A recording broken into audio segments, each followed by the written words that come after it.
Hello friend, नमस्कार। मेरा नाम है संदीप और आप देख रहे हैं nothing impossible YouTube channel. Friends, मैं उम्मीद करता हूं आप सभी बहुत ही अच्छे होंगे। जिस किसी भी एग्ज़ाम की आप प्रिपरेशन कर रहे हैं वो भी बहुत ही अच्छे तरीके से चल रही होगी।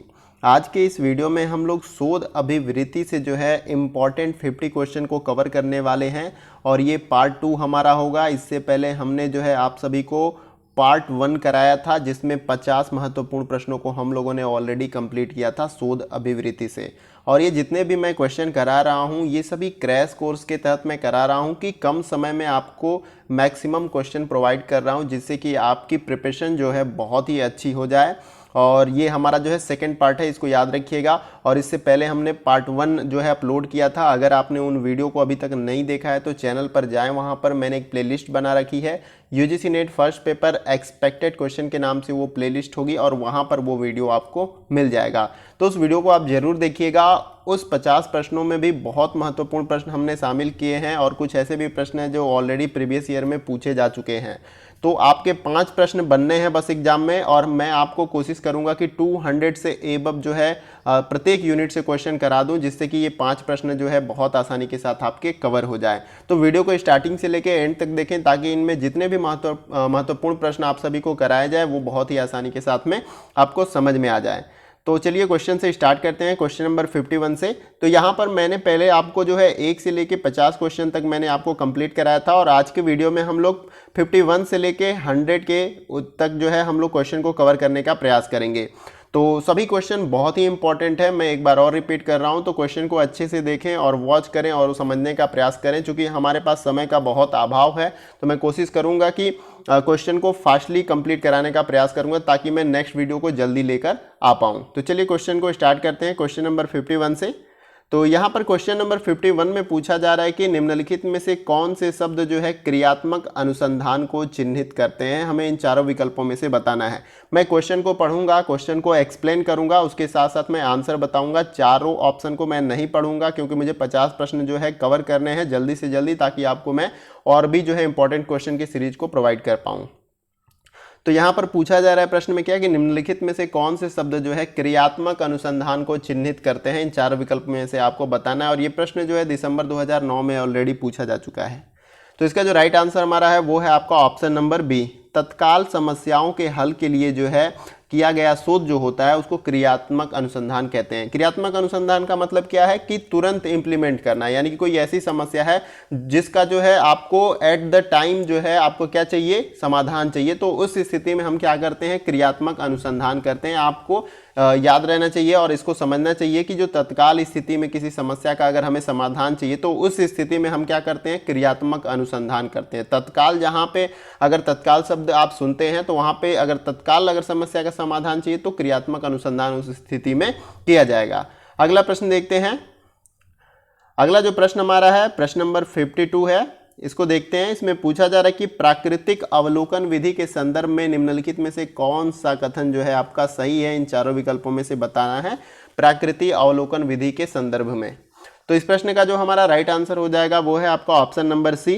विषयों का उनके प्राकृतिक वातावरण में निरीक्षण करने के लिए जो है प्राकृतिक अवलोकन विधि जो है इसके संदर्भ में जो है हमारा ये राइट आंसर हो जाएगा ऑप्शन सी। विषयों का उनके प्राकृतिक वातावरण में निरीक्षण करने के लिए जो है हम जो प्राकृतिक अवलोकन विधि होता है उसका हम इस्तेमाल करते हैं या उसका उपयोग करते हैं। ठीक है, तो यहाँ पर ऑप्शन सी हमारा राइट आंसर हो जाएगा इस प्रश्न का। अगले प्रश्न को देखते हैं। अगला जो प्रश्न हमारा है वो है आपका प्रश्न नंबर 53। इसमें पूछा जा रहा है कि निम्न में से कौन सा व्याख्यात्मक अनुसंधान का एक रूप है जिसमें अनुसंधान का कार्य एक सैद्धांतिक प्रतिरूप को विकसित करना है और फिर यह तय करना है कि व्यवहारिक रूप से आंकड़े इस प्रतिरूप में कैसे उपयुक्त रहते हैं। इन चारों विकल्पों में से आपको इसका आंसर देना है। प्रश्न को एक बार मैं और क्लियर कर दे रहा हूं ताकि आपको अच्छे तरीके से समझ में आ जाए। इन चारों विकल्पों में से व्याख्यात्मक अनुसंधान का एक रूप है, यानी कि व्याख्यात्मक अनुसंधान का एक इसमें से रूप है जिसमें अनुसंधानकर्ता का कार्य एक सैद्धांतिक प्रतिरूप को विकसित करना है और फिर यह तय करना है कि व्यवहारिक रूप से आंकड़े इस प्रतिरूप में कैसे उपयुक्त रहते हैं। तो इन चारों विकल्पों में से बताना है कौन सा ऐसा अनुसंधान का रूप है। तो इसका जो राइट आंसर हमारा हो जाएगा वो है आपका ऑप्शन नंबर ए, कारण प्रतिरूप। ठीक है, जिसको क्या बोलते हैं इंग्लिश में, कैजुअल मॉडलिंग बोलते हैं इसको इंग्लिश में। इसको आप याद रखिएगा, कारण प्रतिरूप। प्रश्न में यही पूछा गया था कि कौन सा व्याख्यात्मक अनुसंधान का एक रूप है, कारण प्रतिरूप। ठीक है, कारण प्रतिरूपण इसको बोलते हैं। अगला प्रश्न देखते हैं।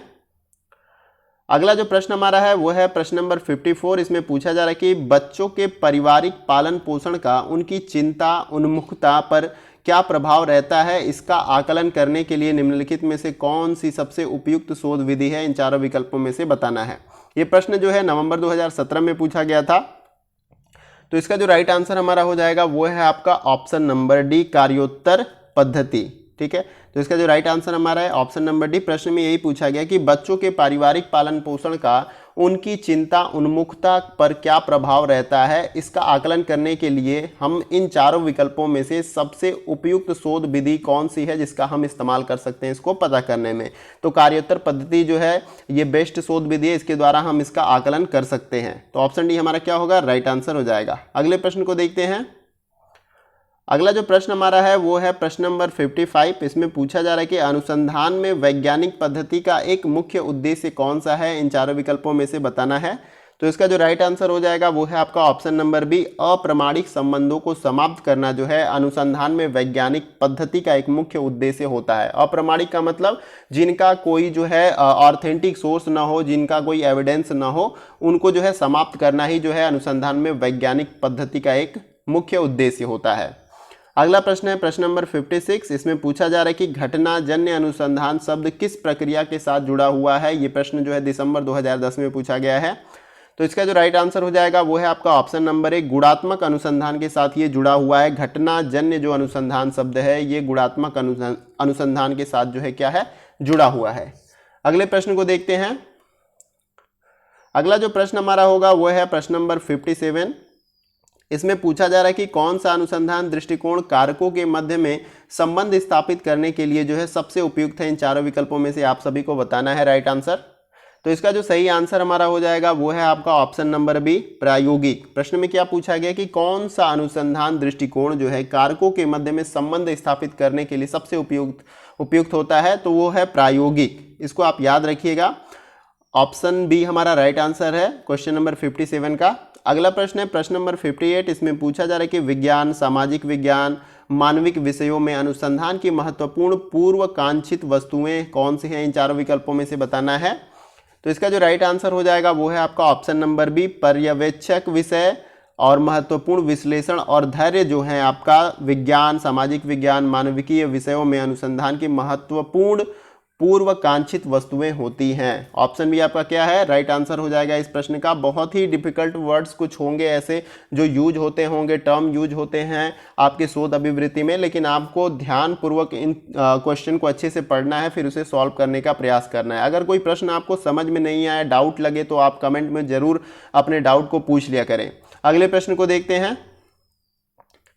अगला जो हमारा प्रश्न होगा वो है आपका प्रश्न नंबर 59। इसमें पूछा जा रहा है कि निम्नलिखित में से किस अनुसंधान में पुस्तकें और अभिलेख तथ्यों के प्राथमिक स्रोत होते हैं। हमें इन चारों विकल्पों में से बताना है कि किस अनुसंधान में जो है पुस्तकें और जो अभिलेख यानी कि रिकॉर्ड्स होते हैं वो तथ्यों के प्राथमिक स्रोत होते हैं।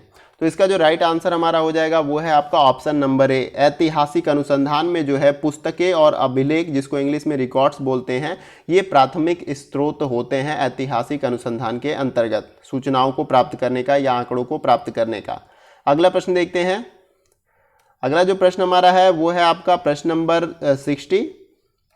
इसमें पूछा जा रहा है कि अनुसंधान का वह प्रकार है जो कि उपकल्पना और सिद्धांतों का इसलिए परीक्षण करती है ताकि यह समझाया जा सके कि घटना क्यों और कैसे घटती है। इन चारों विकल्पों में से बताना है किस अनुसंधान के अंतर्गत।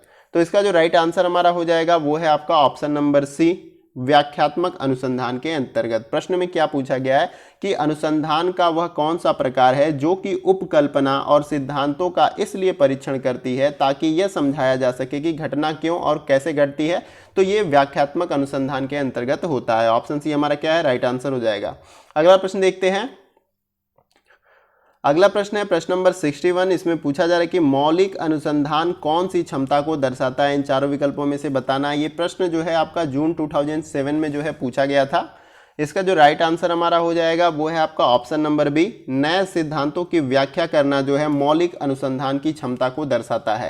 प्रश्न बहुत ही इंपॉर्टेंट है, 2007 में पूछा गया, हो सकता है कि इस बार के एग्जाम में भी ये प्रश्न पूछा जा सकता है। प्रश्न को एक बार रिकॉल कर देता हूं कि मौलिक अनुसंधान की क्षमता को जो है कौन सा दर्शाता है ऑप्शन इसमें से, तो नए सिद्धांतों की व्याख्या करना जो है मौलिक अनुसंधान की क्षमता को दर्शाता है। अगला प्रश्न देखते हैं हम लोग।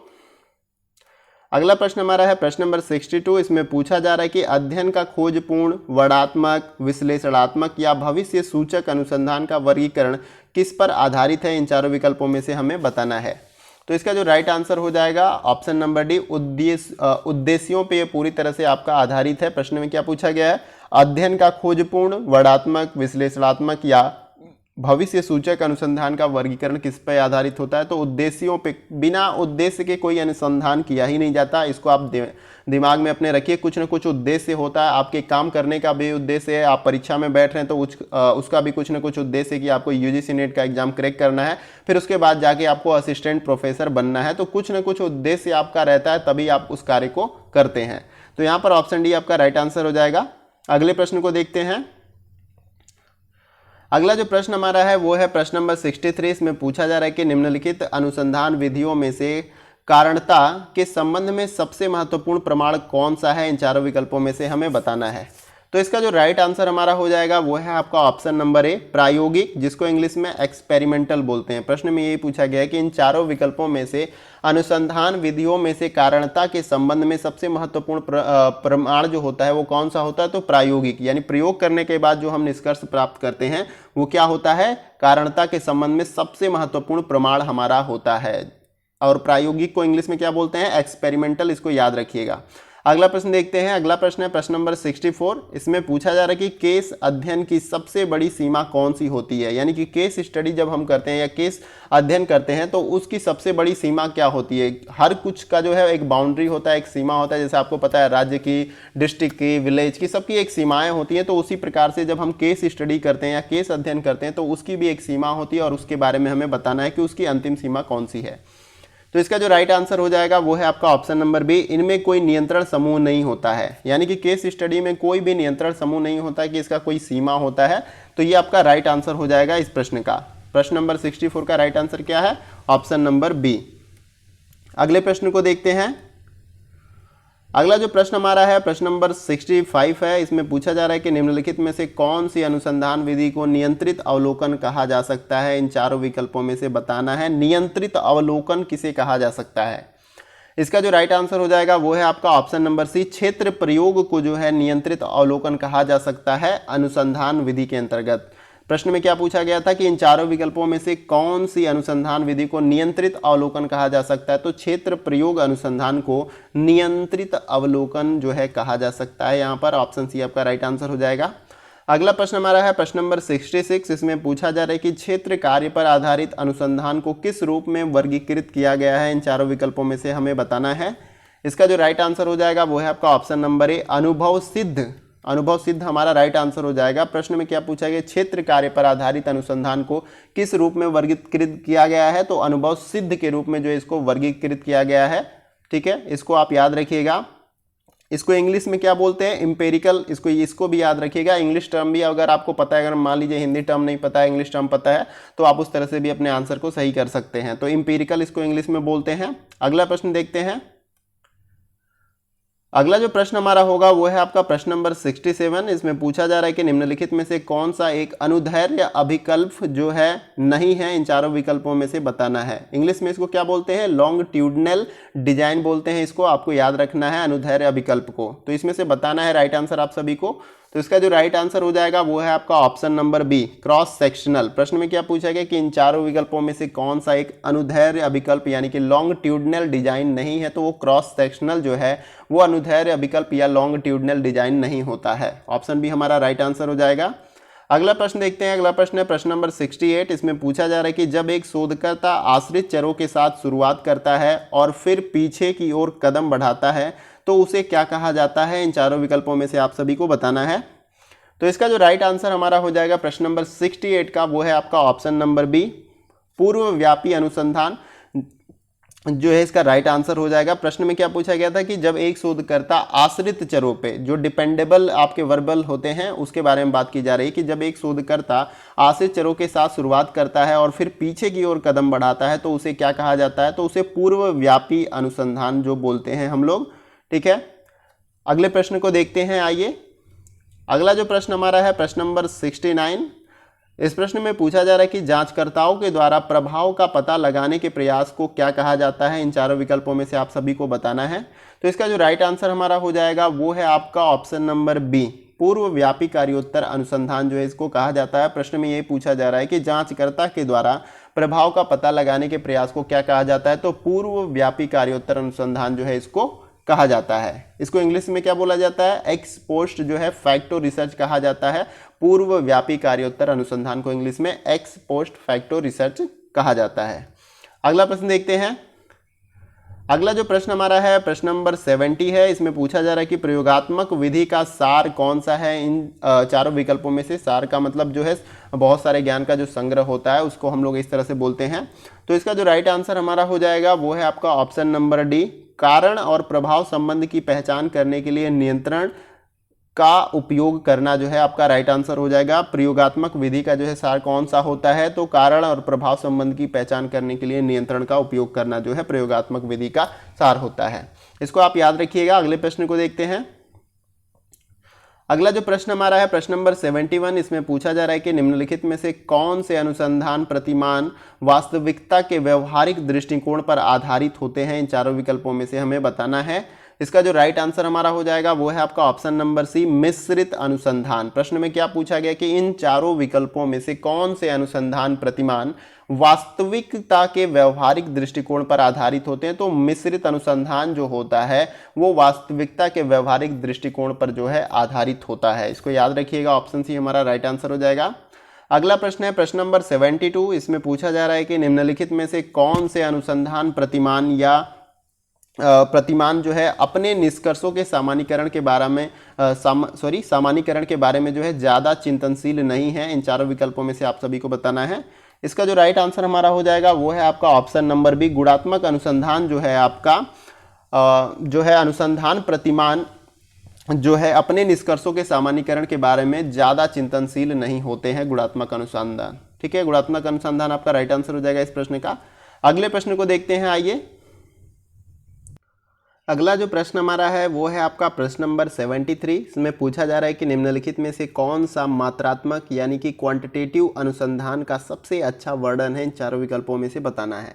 एक बात मैं फ्रेंड्स कहना चाह रहा हूँ कि वीडियो मैं फास्ट करा रहा हूँ, इसलिए करा रहा हूँ कि कम समय में जो ये 50 प्रश्न है मैं उसको कंप्लीट कराऊँ। इसके बाद मैं और भी जितने भी मैक्सिमम क्वेश्चन आपको करा दूँ, जिससे कि आपको एग्जाम में बहुत ज़्यादा हेल्प मिल जाए।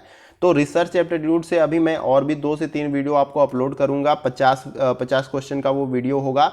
तो निश्चित रूप से ये 5 जो प्रश्न आपसे पूछे जाने हैं वो बहुत ही आसानी के साथ आपके बन जाएंगे।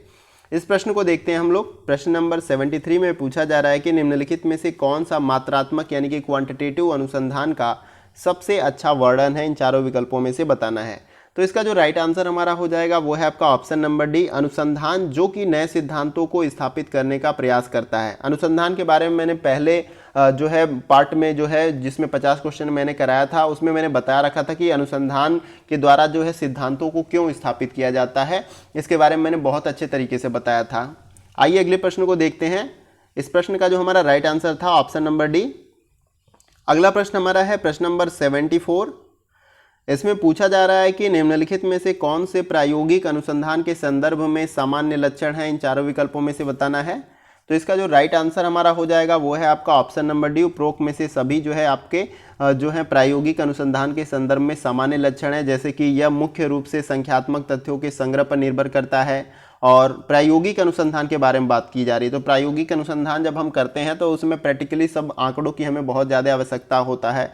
और फिर उसके बाद बी जो ऑप्शन दिया गया यह कारण और प्रभाव के बारे में महत्वपूर्ण ज्ञान को उत्पन्न करता है। और सी जो ऑप्शन दिया गया यह निगमनात्मक वैज्ञानिक विधि का उपयोग करता है। तो यहाँ पर ये तीनों स्टेटमेंट जो है आपके प्रायोगिक अनुसंधान के संदर्भ में जो है सामान्य लक्षण को दर्शाते हैं। ऑप्शन डी हमारा राइट आंसर हो जाएगा।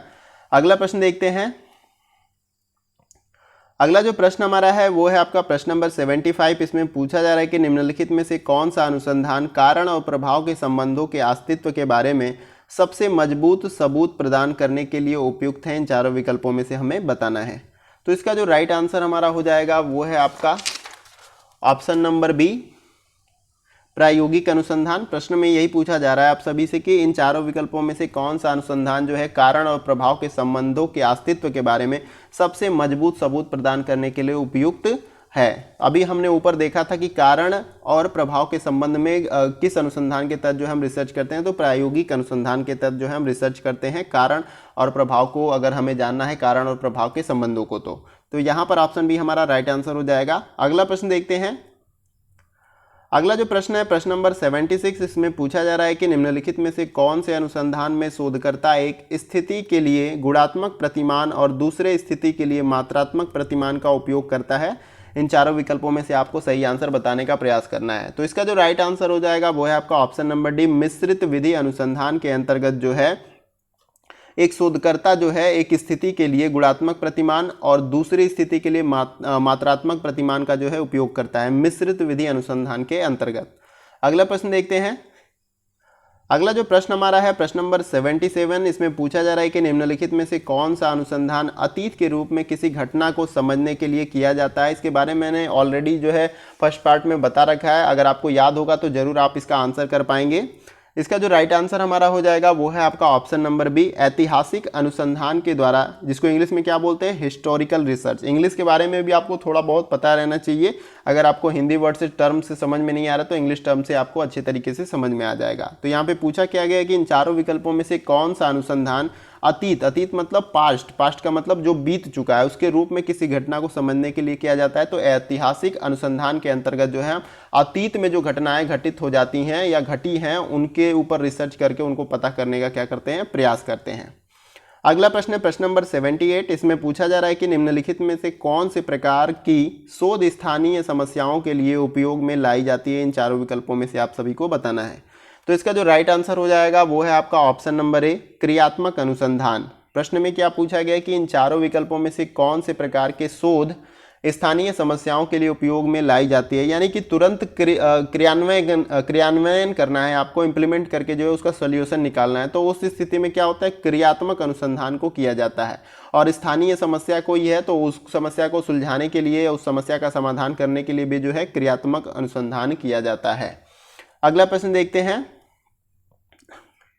अगला जो प्रश्न हमारा है वो है प्रश्न नंबर 79। इसमें पूछा जा रहा है कि आधार वाक्यों के समूहों से निष्कर्ष निकालने को किस प्रकार का तर्क कहा जा सकता है। इन चारों विकल्पों में से आपको बताना है।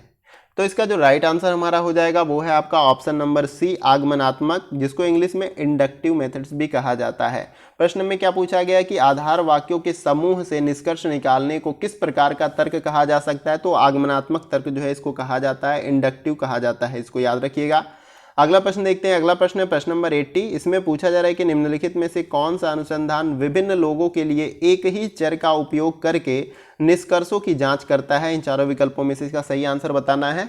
तो इसका जो राइट आंसर हो जाएगा वो है आपका ऑप्शन नंबर सी, पुनरावृत्ति, जिसको क्या बोलते हैं इंग्लिश में, रिप्लिकेशन। क्या बोलते हैं, रिप्लिकेशन बोलते हैं इसको, पुनरावृत्ति जिसको बोलते हैं हिंदी में। तो प्रश्न में ये पूछा गया कि इन चारों विकल्पों में से कौन सा अनुसंधान विभिन्न लोगों के लिए एक ही चर का उपयोग करके निष्कर्षों की जांच करता है। तो पुनरावृत्ति के द्वारा। अगला प्रश्न देखते हैं। अगला प्रश्न हमारा है प्रश्न नंबर 81। इसमें पूछा जा रहा है कि निम्नलिखित में से कौन सा ऊपर से नीचे या प्रमाणिक दृष्टिकोण विधि है। इन चारों विकल्पों में से बताना है। ऊपर से नीचे या प्रमाणिक दृष्टिकोण विधि के बारे में पूछा जा रहा है, ऊपर से नीचे की ओर। इसका जो राइट आंसर हो जाएगा वो है आपका ऑप्शन नंबर ए, निगमनात्मक विधि। निगमनात्मक जो विधि है आपका ऊपर से नीचे की ओर जो है, यानी कि सिद्धांत से जो है सामान्यीकरण की तरफ जो है इसका इस्तेमाल किया जाता है समझने के लिए। यानी कि सिद्धांत के द्वारा जो है यानी कि पहले जो है हम समझने का प्रयास करते हैं उसको, फिर धीरे धीरे उसके नीचे एग्जाम्पल देके हम इसे बताने का प्रयास करते हैं। और पहले क्या होता है कि आपका आगमनात्मक विधि में क्या होता है, पहले एग्जाम्पल देते हैं, उदाहरण के द्वारा जो है बताने का प्रयास करते हैं सिद्धांत को, लेकिन यहाँ पे सिद्धांत को पहले रखते हैं फिर उसका एग्जाम्पल देके उसको समझाने का प्रयास करते हैं निगमनात्मक विधि में। अगला प्रश्न देखते हैं। अगला जो प्रश्न हमारा है प्रश्न नंबर 82, इसमें पूछा जा रहा है कि निम्नलिखित में से कौन सी विधि अनुसंधान में नीचे से ऊपर और उत्पादक दृष्टिकोण की वैज्ञानिक विधि है। इन चारों विकल्पों में से बताना है आप सभी को। इसका जो राइट आंसर हमारा हो जाएगा वो है आपका ऑप्शन नंबर बी, आगमनात्मक विधि। यहाँ पर क्या पूछा गया है कि कौन सी विधि अनुसंधान में नीचे से ऊपर के ऊपर जो है और उत्पादक दृष्टिकोण की वैज्ञानिक विधि है। नीचे से ऊपर की ओर पूछा जा रहा है, यानी कि सामान्य से विशेष की तरफ। अभी आपने ऊपर देखा था आगमनात्मक में क्या होता है, सामान्य से विशेष की ओर, और निगमनात्मक में क्या होता है, विशेष से सामान्य की ओर जो है हम जाने का प्रयास करते हैं। आइए अगले प्रश्न को देखते हैं। इस प्रश्न का जो हमारा राइट आंसर हो जाएगा ऑप्शन नंबर बी। अगला प्रश्न हमारा है प्रश्न नंबर 83। इसमें पूछा जा रहा है कि चित्रांकन निष्कर्ष, जिसको इंग्लिश में बोलते हैं ड्राइंग कंक्लूजन, की कौन सी विधि जनसंख्या के प्रत्येक उदाहरण के अवलोकन या ऑब्जर्वेशन पर आधारित होती है। इन चारों विकल्पों में से बताना है। इसका जो राइट आंसर हमारा हो जाएगा वो है आपका ऑप्शन नंबर बी, निगमनात्मक विधि। निगमनात्मक विधि के अंतर्गत हम क्या करते हैं, विशेष से सामान्य की तरफ जाने का प्रयास करते हैं, और आगमनात्मक विधि के द्वारा हम क्या करते हैं, सामान्य से विशेष की तरफ जाने का प्रयास करते हैं। इसको आप याद रखिएगा। अगर आगमनात्मक के बारे में पूछ रहा है तो हमें क्या होगा, सामान्य से विशेष की तरफ जाते हैं। अगर निगमनात्मक की बात हो रही तो विशेष से सामान्य की तरफ जाते हैं, यानी सिद्धांत से हम सामान्यीकरण की तरफ जाते हैं। यहाँ पे सामान्यीकरण से सिद्धांत की तरफ जाने का प्रयास करते हैं। अगला प्रश्न देखते हैं। अगला जो प्रश्न हमारा है प्रश्न नंबर 84। इसमें पूछा जा रहा है कि निम्नलिखित में से कौन सी अच्छे सिद्धांत या स्पष्टीकरण की विशेषता नहीं है। अच्छे सिद्धांत की जो है स्पष्टीकरण की विशेषता नहीं है, उसे बताना है हमें। तो इसका जो राइट आंसर हो जाएगा वो है आपका ऑप्शन नंबर डी, उपरोक्त में से सभी। यानी कि मित व्यय भी जो है एक अच्छे सिद्धांत का स्पष्टीकरण की विशेषता नहीं है, और परीक्षण योग्य जो है ये भी एक आपका जो है अच्छे सिद्धांत की स्पष्टीकरण की विशेषता नहीं होती। और सी जो ऑप्शन दिया गया यह विभिन्न स्थितियों में लागू करने के लिए पर्याप्त है। बहुत सारी ऐसी स्थितियां होती है जहां पे ये सिद्धांत लागू नहीं होते हैं, तो इस यहाँ पर जो है ये भी जो है आपका अच्छे सिद्धांत के स्पष्टीकरण की विशेषता नहीं है। यहाँ पर तीनों जो है आपके अच्छे सिद्धांत के स्पष्टीकरण की विशेषता नहीं है, इसलिए ऑप्शन डी हमारा राइट आंसर हो जाएगा। अगला प्रश्न देखते हैं। अगला प्रश्न है प्रश्न नंबर 85। इसमें पूछा जा रहा है कि निम्नलिखित में से कौन सी वैज्ञानिक विधि इन चरणों का अनुसरण करती है। इन चारों विकल्पों में से बताना है हमें। तो इसका जो राइट आंसर हमारा हो जाएगा प्रश्न नंबर 85 का वो है आपका ऑप्शन नंबर ए, आगमनात्मक विधि। प्रश्न में क्या पूछा गया कि इन चारों विकल्पों में से कौन सी वैज्ञानिक विधि इन चरणों का अनुसरण करती है, तो आगमनात्मक विधि। आगमनात्मक विधि के अंतर्गत मैंने क्या बताया था आपको कि ये सामान्य से विशेष के तरफ जाती है। यानी कि देखिए यहाँ पर अवलोकन, प्रदत्त, यानी कि हम एक तरह से उदाहरण से समझने का प्रयास करते हैं, प्रतिरूप यानी कि उसके मॉडल्स को देखते हैं, फिर सिद्धांत को समझने का प्रयास करते हैं। जबकि निगमनात्मक में क्या होता है कि पहले सिद्धांत के बारे में बता दिया जाता है, फिर उसके प्रतिरूप के बारे में समझाया जाता है, फिर क्या किया जाता है, अवलोकन और प्रदत्त के बारे में समझाया जाता है। तो यानी कि अगर निगमनात्मक की बात करेंगे हम तो उल्टा वो चलेगा, इसके सिद्धांत, प्रतिरूप और अवलोकन प्रदत्त की तरफ इस तरह से चलेगा। आगमनात्मक विधि के बारे में हम बात करें तो पहले हम उदाहरण देते हैं, अवलोकन करते हैं, फिर उसके बाद उसके मॉडल्स को समझाते हैं, फिर सिद्धांत के बारे में समझने का प्रयास करते हैं। उम्मीद करता हूं कि आपको निगमनात्मक और आगमनात्मक के बारे में अच्छे तरीके से समझ में आ गया होगा। अगले प्रश्न को देखते हैं। अगला प्रश्न हमारा है प्रश्न नंबर 86। इसमें पूछा जा रहा है कि निम्नलिखित में से कौन सी पुष्टि दृष्टिकोण की वैज्ञानिक विधि है। यहाँ पर पुष्टि दृष्टिकोण की वैज्ञानिक विधि के बारे में पूछा जा रहा है। तो इसका जो राइट आंसर हमारा हो जाएगा वो है आपका, तो प्रश्न नंबर 86 का जो हमारा राइट आंसर था वो है आपका ऑप्शन नंबर ए, निगमनात्मक विधि। प्रश्न में यही पूछा गया कि इन चारों विकल्पों में से कौन सी पुष्टि दृष्टिकोण की वैज्ञानिक विधि है, तो निगमनात्मक विधि। निगमनात्मक विधि के अंतर्गत क्या करते हैं, हम विशेष से सामान्य की तरफ जाते हैं, और आगमनात्मक विधि के द्वारा हम क्या करते हैं, सामान्य से विशेष की तरफ जाने का प्रयास करते हैं। इसको आप याद रखिएगा। अगला प्रश्न देखते हैं। अगला प्रश्न है प्रश्न नंबर 87। इसमें पूछा जा रहा है कि निम्नलिखित में से किसको हम सामाजिक विज्ञान में अनुसंधान के परिप्रेक्ष्य में संबंध किया जा सकता है। इन चारों विकल्पों में से बताना है। तो इसका जो राइट आंसर हो जाएगा वो है आपका ऑप्शन नंबर बी, अनुभवजन्य यानी कि इम्पेरिकल अनुसंधान के द्वारा। प्रश्न में क्या पूछा गया है कि इन चारों विकल्पों में से किसको सामाजिक विज्ञान में अनुसंधान के परिप्रेक्ष्य में संबंध किया जा सकता है, तो अनुभवजन्य या इम्पेरिकल अनुसंधान के अंतर्गत। ऑप्शन बी हमारा राइट आंसर है। अगला प्रश्न देखते हैं। अगला जो प्रश्न है हमारा प्रश्न नंबर 88, इसमें पूछा जा रहा है कि निम्नलिखित में से कौन सी वैज्ञानिक विधि परीक्षण परिकल्पना पर केंद्रित सिद्धांतों से विकसित होती है। इन चारों विकल्पों में से आप सभी को बताना है। तो इसका जो राइट आंसर हो जाएगा वो है आपका ऑप्शन नंबर ए, निगमनात्मक विधि के द्वारा। प्रश्न में क्या पूछा गया, वैज्ञानिक विधि परीक्षण परिकल्पना पर केंद्रित सिद्धांतों से विकसित होती है निगमनात्मक विधि के अंतर्गत। ऑप्शन ए हमारा राइट आंसर हो जाएगा। मैंने आपको निगमनात्मक और आगमनात्मक विधि के बारे में बहुत ही डिटेल में अभी ऊपर कई सारे क्वेश्चन में बताया। अगला प्रश्न हमारा है प्रश्न नंबर 89, इसमें पूछा जा रहा है कि निम्नलिखित में से कौन सी वैज्ञानिक पद्धति नई परिकल्पना यानी कि हाइपोथेसिस और सिद्धांतों को उत्पन्न करने पर केंद्रित होती है। इन चारों विकल्पों में से आपको बताना है। तो इसका जो राइट आंसर हो जाएगा वो है आपका ऑप्शन नंबर बी, आगमनात्मक विधि। प्रश्न में क्या पूछा गया कि कौन सी वैज्ञानिक पद्धति जो है नई परिकल्पना या हाइपोथेसिस और सिद्धांतों को उत्पन्न करने पर केंद्रित होती है, तो आगमनात्मक विधि। ठीक है, बी ऑप्शन जो है आपका राइट आंसर हो जाएगा। अगला प्रश्न देखते हैं। अगला जो प्रश्न हमारा है प्रश्न नंबर 90, इसमें पूछा जा रहा है कि शोधकर्ता के लिए कारण संबंध में कौन सी अनुसंधान विधि सबसे उपयुक्त है। एक शोधकर्ता के लिए पूछा जा रहा है।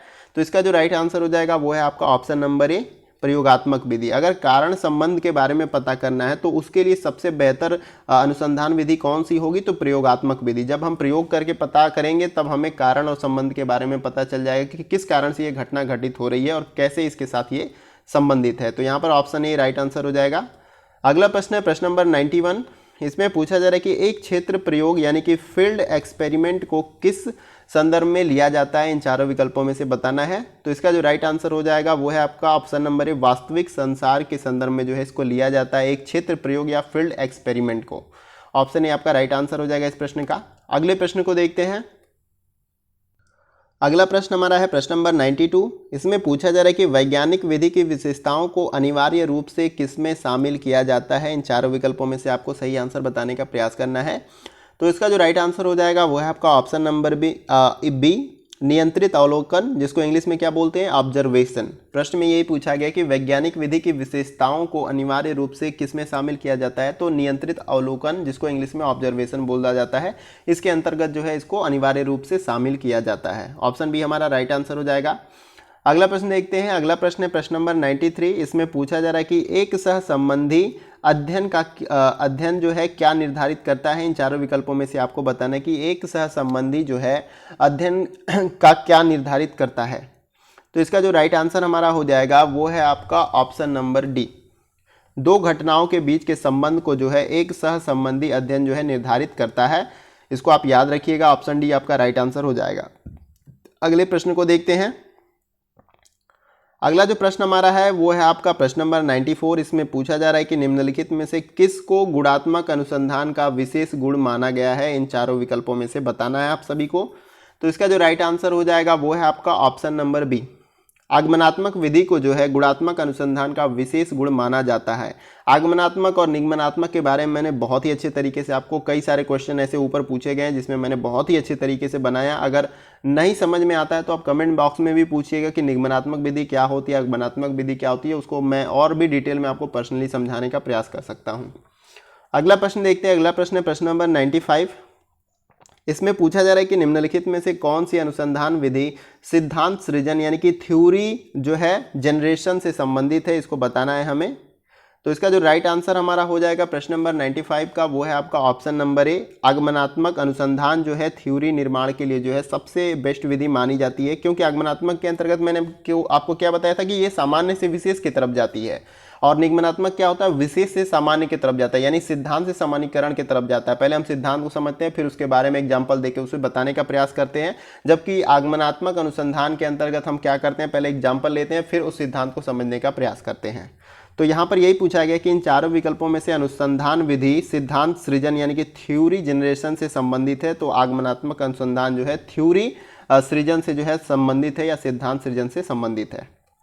अगला प्रश्न देखते हैं। अगला जो प्रश्न हमारा है वो है प्रश्न नंबर 96। यहाँ पर पूछा जा रहा है प्रश्न नंबर 96 में कि निम्नलिखित में से कौन सा अनुसंधान जो है सिद्धांत के परीक्षण से संबंधित है। इन चारों विकल्पों में से आपको बताना है। तो इसका जो राइट आंसर हो जाएगा वो है आपका ऑप्शन नंबर बी, निगमनात्मक अनुसंधान जो है सिद्धांत के परीक्षण से संबंधित है। यहाँ पे सिद्धांत से हम सामान्यीकरण की तरफ जाते हैं, यानी कि सिद्धांत को पहले पढ़ते हैं, फिर उसके बाद उसका एग्जाम्पल लेके उसको समझने का प्रयास करते हैं। अगला प्रश्न देखते हैं। अगला प्रश्न है प्रश्न नंबर 97। इसमें पूछा जा रहा है कि एक गैर सरकारी संस्था ग्राम पंचायत में बच्चों के अभियान के प्रभावों को देखने के लिए अध्ययन का आयोजन करती है, यह किसका उदाहरण है, इन चारों विकल्पों में से बताना है।